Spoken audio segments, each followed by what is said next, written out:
Hello there, friends and sane persons, and welcome to another episode of Wednesday Whimsy. My name is Kyle, and Wednesday Whimsy is a short show I do every Wednesday evening where I talk about a board game, a top 10, a board game topic, or whatever else happens to be on my mind that day. Well, today is February the 14th, Valentine's Day for those who celebrate that. Regardless of whether you think that's a real holiday or a creation of consumerism, it still exists. So I thought I would talk today about something that's kind of related to that, and that is games that require you to make a big commitment. Specifically, what I'm talking about tonight are my top 10 campaign games. When I say campaign game, this is a game, I guess I'll tell what I mean about it first. It's a game where you have to play it multiple times in order to get the full experience. Now, there's a small difference between a campaign and a legacy game. A legacy game is also a game that you have to play several times in order to get the full experience. But in general, for me, that's slightly different in that in the legacy format, you're kind of changing the game and doing that. Whereas in the campaign game, in order for you to sort of see all the content and have the full game, you got to kind of commit to 10, 15, 20 scenarios. Depends on the game, of course. Anyway, I thought I would tell you, first of all, that's not my favorite format. In many cases, when I find out something's a campaign game, that's an immediate turnoff for me. It's not something I can't overcome, but I'm not always interested in sort of getting married to a game just so that I can play it. But there are some games that have broken through that, and I thought I would tell you about them. So let's get going, starting with my number 10.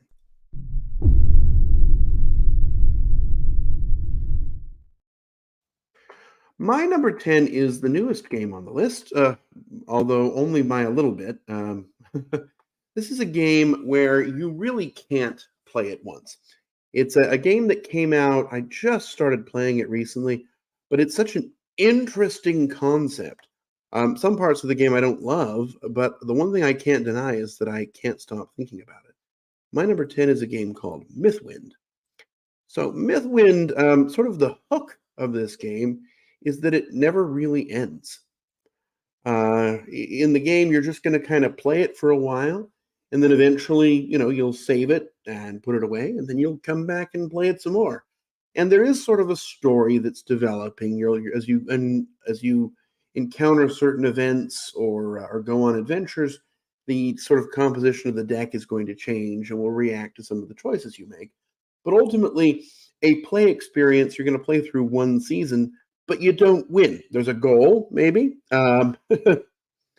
It's definitely a pretty game, and it's a concept that's unlike anything else that's out there, really, except maybe Lands of Galzir. You've got some minis and some coins, but the other concept in this one is that each of the different players has you've got your own sort of asymmetrical way to play the game, and you're kind of using all of those. Like this character here is the farmer, the polyomino character, and there's this economic one, the merchant.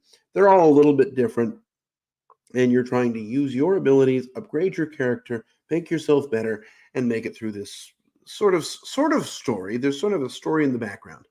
Anyway, it's an odd game, and it's definitely not going to be for everyone. But I've been so captivated by it lately. In fact, I just brought it down here so I can set it up on the table downstairs and kind of keep it going for a while to kind of see where it goes. That's my number 10, Mythwind. Let's go on now to number 9.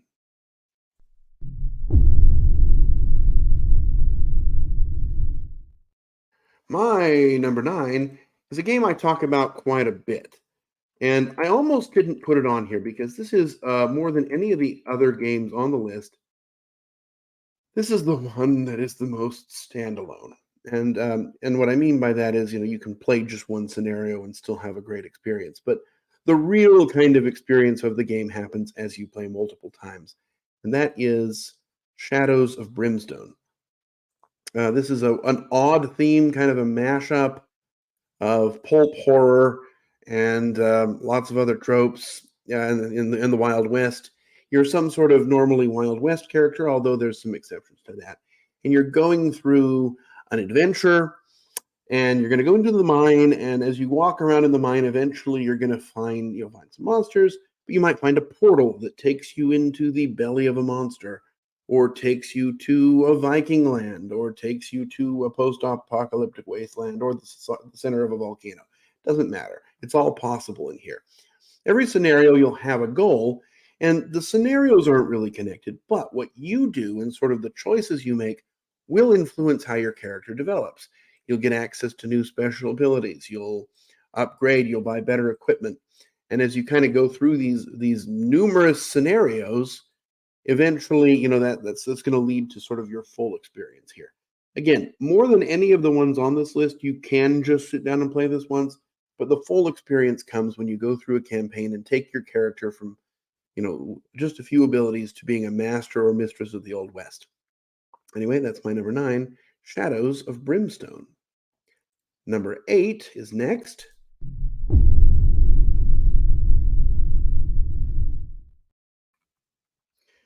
And number 8 is a game that I actually haven't played in a little while, but it's one that when I used to play it, I mean, this would be a game that I would save up for in terms of time, and then I would spend a whole weekend playing nothing but this game, and that is Arkham Horror, the card game. So this was a very narrative-driven game, and the first, you sort of, there's a bunch of chapters, right? You've got one scenario, sort of one overarching story that's like 6, 7, 8 chapters, and you're going to take one character through and experience all the story. The choices you make might influence what comes next. It's a very narrative-driven game, perhaps more than any of the others on this list, and that's kind of what it is, right? I mean, it's just all about going through these stories, experiencing this world. Components aren't that great; it's just a bunch of cards and a few cardboard chits. But as you have these experiences, some of them will stay with you, and then you can get the revisited set and go back and try it again, or you can just play it again with a new character and make different choices. Its mechanisms are sound, but sort of the core game experience is just this campaign as you take this character to the edge of madness and back again. It's a fantastic game, and one that still holds up pretty well. Number 8, Arkham Horror card game. Living card game maybe is its name. I hate that term. But let's go on now to my number 7.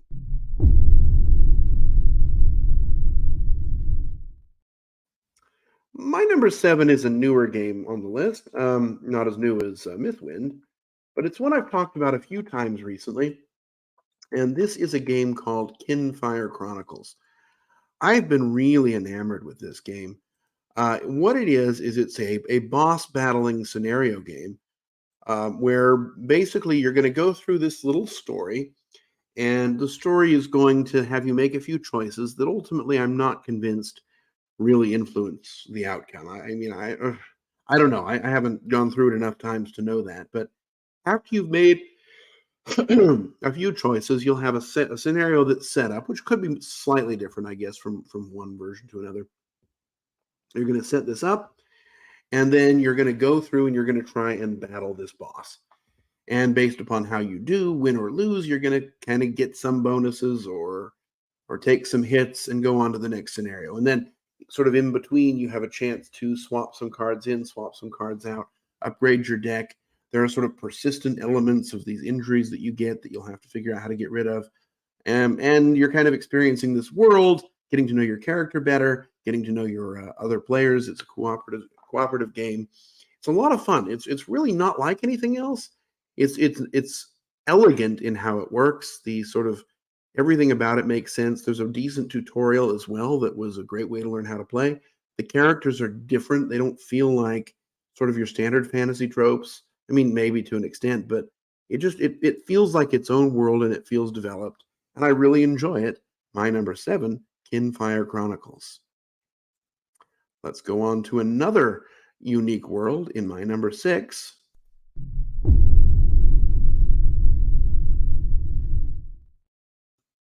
And my number 6 is Oathsworn Into the Deepwood. I don't know, I just call it Oathsworn.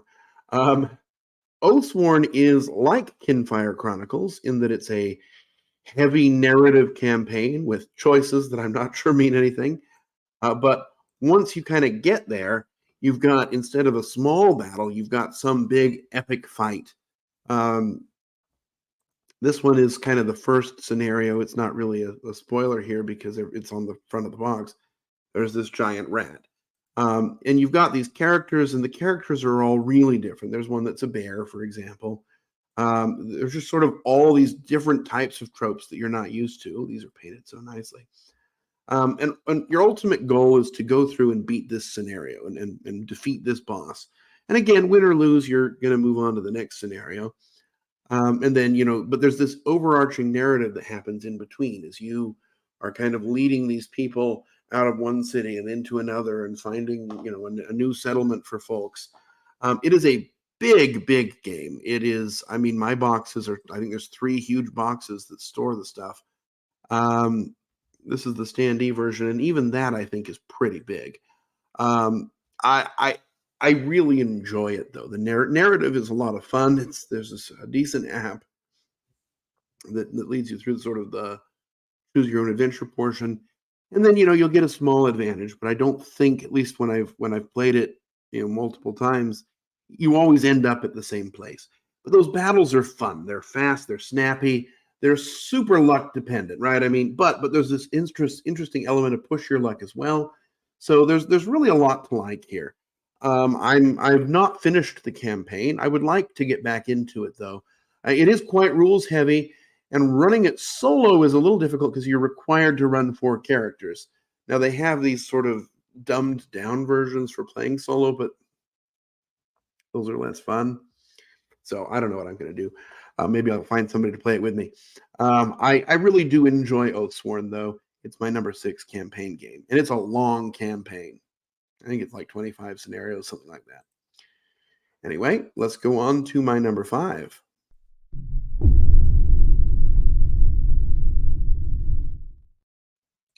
Number 5 is definitely not a Cult of the New game. It's a game that's been around since 2012, and it was one of those early games in sort of this long narrative format that seems to be very popular these days. This is kind of a dungeon crawl game, although instead of a hero in a chainmail bikini, you're a set of mice, as the game is Mice and Mystics. So this game is delightfully cute. I think that's sort of its first virtue, is that it's cute and quaint and works well with with children. But it's also a great story. There's 3 stories. I've played through 2 of them. I actually haven't even played the third one. Maybe I'll have to get to it. It's definitely heavy on the narrative and light on sort of the rules, but that's okay too because it's sort of designed for families to play together. But it's just a really delightful game where you're going to be these characters who, for whatever reason, were turned into mice.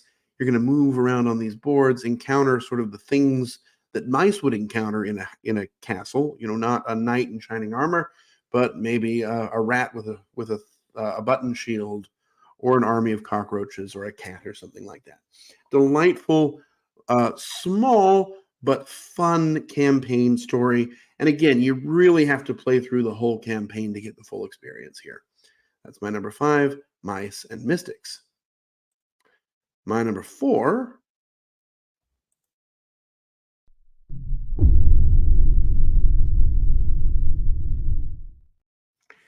is another game that really, I mean, I would play this game a lot more if it weren't a campaign, actually, because the game system is so much fun. But really, you need to kind of start at the beginning and play through to the end to experience the joy of this game.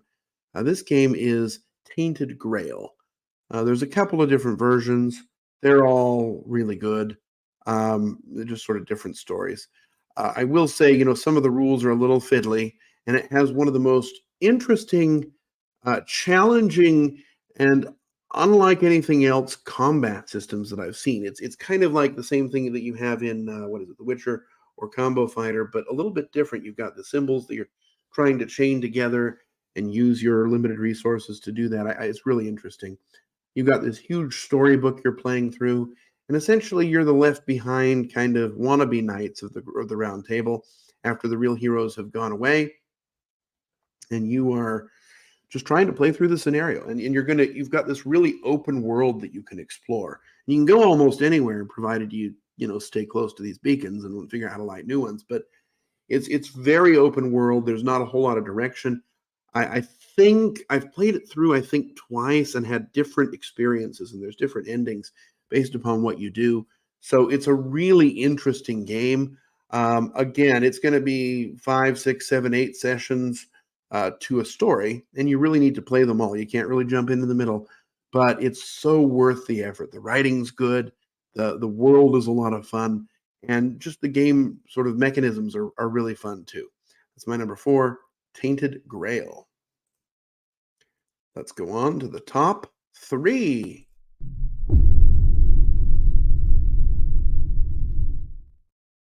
All right, my number 3 is the second newest on the list after Mythwind.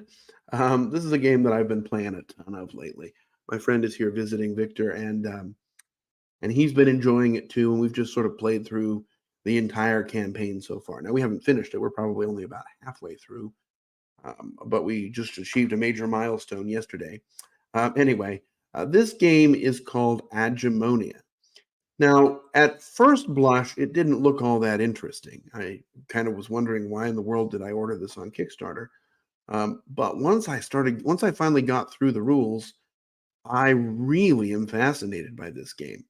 So what you have is you're going to play through, usually there's a map. There's a book of maps, and then there's this sort of some standalone maps. So you have this map here. And as you go through the map, there's going to be these points of interest. And when you activate a point of interest, you pull out a deck of cards, and it will, it's point of interest A, and it'll give you some action to do with regard to A. And you kind of enter the scenario with a little bit of story, but no real direction. And then as you're going through it, you'll eventually figure out what you're trying to do, find your objective, achieve your objective, or not. And for most scenarios, even if you lose, it's going to keep you going, so you just sort of don't get as good of rewards. But what I found really interesting is, I was not sure how on rails the story was until yesterday's event. There's sort of this big quest that you get after you finish the tutorial, and we finally went to that big quest, and it gave an interesting choice. And I made sort of the choice that was not the one that I think was expected, and it still gave me a valid ending. And I think it's going to sort of have implications on how the rest of the story plays. And I think that's really fantastic. The writing's pretty good, but this sort of card deck quest system is really top notch. Rules are simple. You've got some exploding dice. There's occasional weirdness, but I've really been enjoying Agimonia. And again, this is one where the story is going to make it worth it or not. That's my number 3. Let's go on to number 2.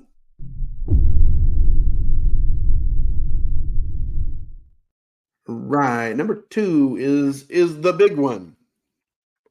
This is a game that has been on everybody's lips for a while.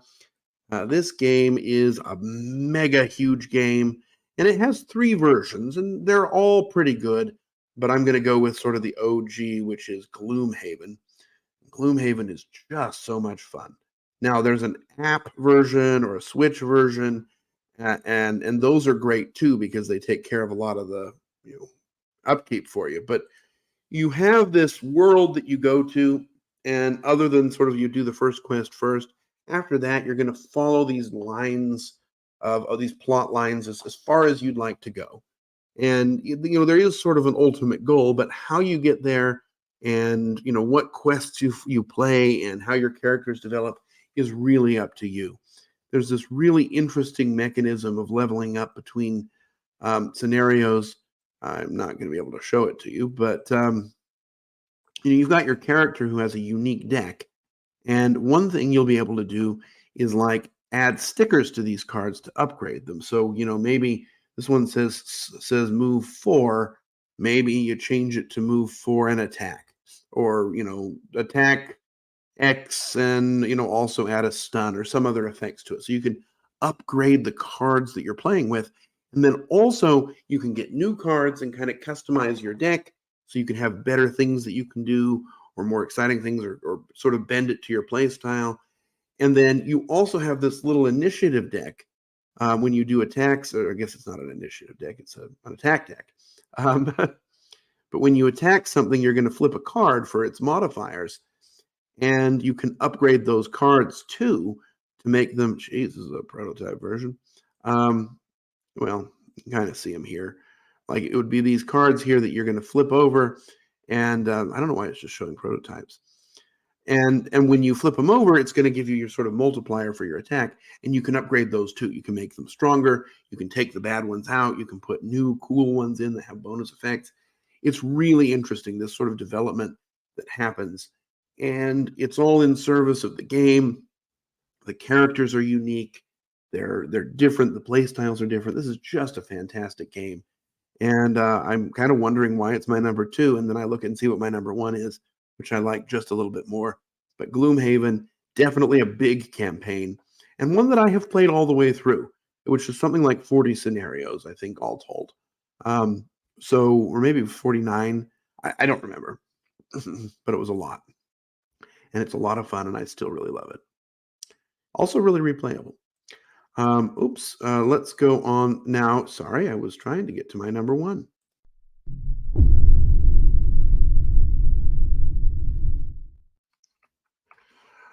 My number 1, and the reason I know it's my number 1 is because I often think, oh, I'd like to play that. I just wish it weren't a campaign. This is just a fantastic campaign, and it's unlike anything else. The game is called Vagrant Song. And in Vagrant Song, what you are is essentially a person, and you're pulled on to this spectral train, and there are ghosts on that train, and most of the time you're trying to defeat the ghosts by reminding them of their humanity to save their souls. Different scenarios sort of do that differently, and then after you do this sort of action phase, you're going to go into some more story, and you'll kind of go through this narrative. And you'll upgrade your card, you'll get access to new stuff, kind of standard fare for campaigns. But unlike many other games, like Gloomhaven has 50 different cardboard terrain pieces, this one just has this one board. You're always in this area. Now, you're going to use tokens to represent different things, and the area is going to change. But it does so much with so little. Because I like 20 scenarios. I've played through them all. I did play through the whole campaign once. Had a fantastic time. And I wish that you could just sort of open to a scenario and play again. Now, with the new expansion that's coming from the most recent Kickstarter, you're supposed to be able to do that, the Off the Rails expansion. And I'm really hopeful that that's going to be amazing, because if I could just sort of play it just once without getting married to it, I think I'd like it even more. But as it is, this is a phenomenal campaign. That's the only way really to experience it all. And I mean, it is just so much fun. Simple, easy rules, but unique characters, different stories, really not like anything else. And it's just a fantastic game. My number 1, Vagrant Song. And there we have it.